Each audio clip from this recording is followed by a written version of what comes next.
It was 2:13 a.m. when I received the video. No sender name, no caption, just a black screen thumbnail with one line written in red. Don't watch this alone at night. I laughed at first, thinking it was another cheap horror clip made for views. But the moment I pressed play, my room suddenly felt colder. The video started with shaky footage of an empty hallway inside an old abandoned house. No music, no jump scares, only the sound of someone breathing behind the camera. Slow, nervous, terrified breathing. Then a voice whispered, "If you see her face, pause the video immediately." I smirked and kept watching. The cameraman walked deeper into the darkness, and every step echoed like something else was walking beside him. Suddenly, the camera glitched for 1 second, and there she was, standing at the end of the hallway. Tall, pale, her head tilted unnaturally to one side. But the strangest thing wasn't her appearance, it was the fact that she was staring directly at me, not at the cameraman. At ME, I paused the video instantly, my heart pounding so hard I could hear it in my ears. I tried convincing myself it was just smart editing, but then my phone vibrated. Unknown number. One message. You should not have paused it. My throat went dry. I looked around my room and realized something horrifying. The breathing sound from the video was still playing, even though the video was paused. Slowly, carefully, I looked under my bed. Nothing. Behind my door, nothing. But then I noticed my closet door was slightly open.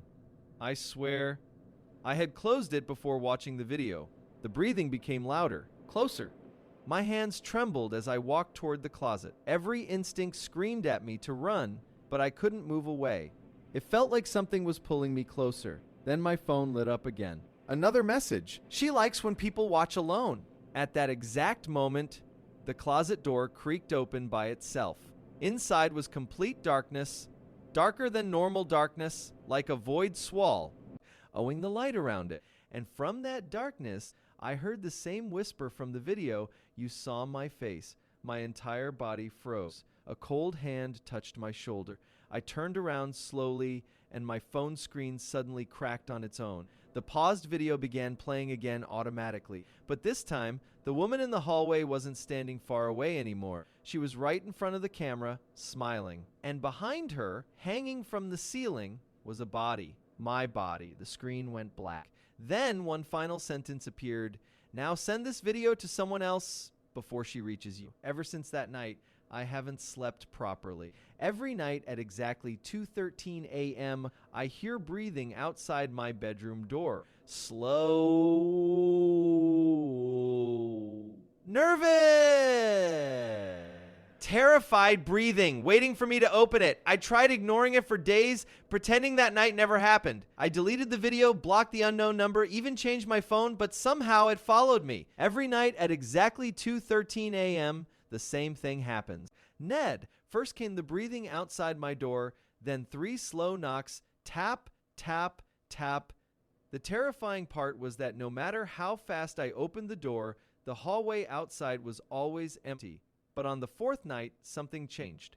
After the knocks stopped, I heard footsteps downstairs. Heavy, slow, dragging footsteps like someone was walking with broken legs across the floor. I grabbed my phone flashlight and forced myself to go down. The entire house was dark, even though I remembered leaving the kitchen light on. As I reached the last step, I saw muddy footprints leading toward the living room. My heart nearly stopped when I realized the footprints were wet, as if someone had walked straight out of a river. I followed them carefully, trying not to breathe too loudly. The TV suddenly turned on by itself with loud static. Then the same video appeared again, the abandoned hallway, the shaky camera. But this time, something was different. The cameraman wasn't alone anymore. There was another figure standing beside him, someone wearing my exact clothes, my exact face. I froze. The version of me inside the video slowly turned toward the camera with a terrified expression and whispered, "Don't let her see you." Suddenly, the screen glitched violently, and for one split second, I saw the pale woman crawling on the ceiling behind him like a spider. The TV shut off instantly. Silence filled the room. Then from somewhere upstairs, I heard my own voice calling my name. Not a recording, my actual voice. "Come upstairs." Every hair on my body stood up. I knew I was alone in the house, at least I thought I was. My legs felt weak as I climbed the stairs again. The voice kept calling me softly from my bedroom, sounding more desperate each time. Please, hurry. When I reached my room, the door was already open. The closet door too. Inside the closet was complete darkness again, but now I could hear crying coming from inside it. Quiet, painful crying. I pointed my flashlight toward the darkness and nearly screamed. Someone was sitting inside the closet with their knees pulled to their chest. It was me. Same face, same clothes, same terrified eyes. He looked up at me and whispered, "She's not in the video anymore." Before I could react, the room temperature dropped instantly. My flashlight flickered, and behind me, I heard breathing. Slow, nervous, terrified breathing, followed by a whisper directly into my ear. Now she's here. The moment that whisper touched my ear, every light in my house exploded at once. Glass shattered across the floor as the entire room drowned in darkness. I couldn't breathe. I couldn't move. My body felt frozen while that cold presence stood inches behind me. Slowly, painfully slowly, I turned around expecting to see her face, but there was nothing there. The room was empty again. The crying from the closet had stopped too. My duplicate was gone. Only my phone remained on the floor with the screen glowing by itself. A new video was playing automatically, but this wasn't the abandoned hallway anymore. It was footage of my own house, my bedroom, recorded from the corner of the ceiling like some hidden camera had been watching me the entire time.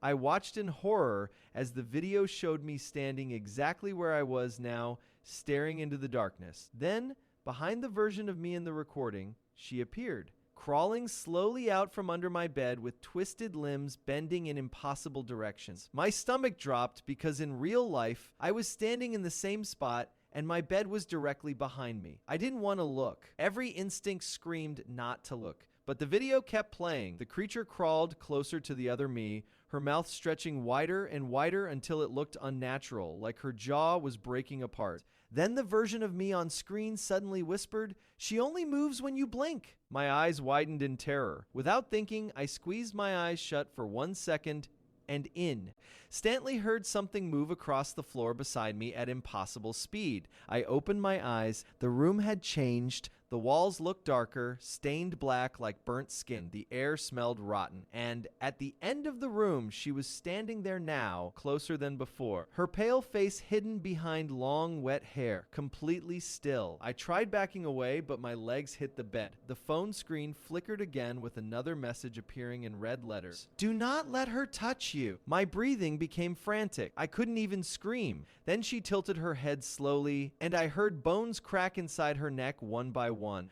Suddenly, the closet door slammed shut behind me. The windows locked themselves. The bedroom door creaked open on its own, revealing the dark hallway outside. And from deep inside the hallway, dozens of voices whispered together at the same time. We watched the video too.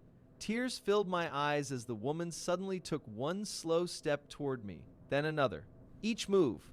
T was unnatural, twitching like a broken puppet. I looked back at my phone desperately, hoping for some answer, some way to survive. But the final message on the screen made my blood run cold. "If you're hearing this, she can already see you through the screen." The second I read those words, my phone screen went black, but her reflection remained visible on it. She was no longer standing across the room. She was directly behind me. I felt her cold breath touch the back of my neck, slow and wet, like something dead learning how to breathe again. My entire body locked in fear. I wanted to run, scream, wake up anything, but it felt like the room itself was trapping me. Then my phone vibrated violently in my shaking hands. Another message appeared from the unknown number. "Do not turn around." Tears rolled down my face as I stared at the screen, trying to ignore the cracking sounds coming from behind me. Bones snapping, fingers dragging slowly across the wall. I could hear her crawling close. Inch by inch. Then silence. Complete silence. The kind of silence that makes your ears ring. I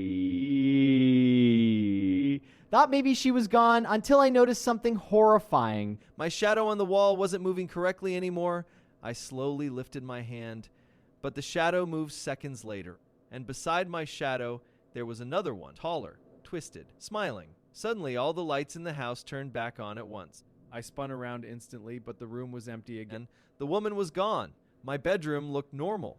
No black walls, no broken lights, no rotten smell. It almost felt like none of it happened. I laughed nervously, convincing myself I was losing my mind, but then I looked at the clock. 2:14 a.m. 1 minute had passed. Only 1 minute, even though it felt like hours. My phone battery suddenly dropped to 1%, and before it died completely, one final video opened automatically. This time, it showed a dark room with a single chair in the center. Sitting on that chair was someone tied up.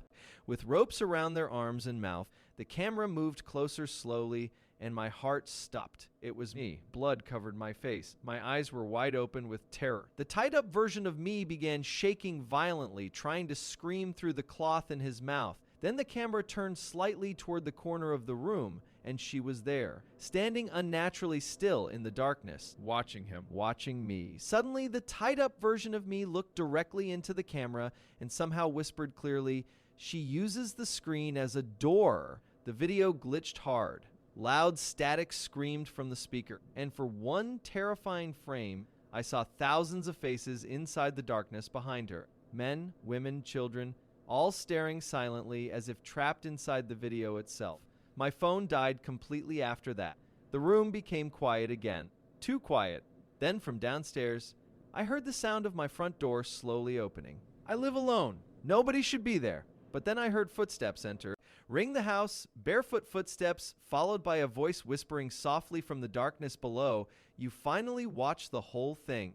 I stood frozen in the dark, staring at the staircase as those barefoot footsteps slowly climbed toward me, each step heavier than the last, like something was carrying the weight of every nightmare I had ever ignored. By air in the house turned suffocating, thick like wet cloth pressing against my lungs, and then my dead phone suddenly flickered back to life on the floor, lighting up the wall with that same cursed video again, except this time it wasn't showing my tied-up reflection or her watching in the corner.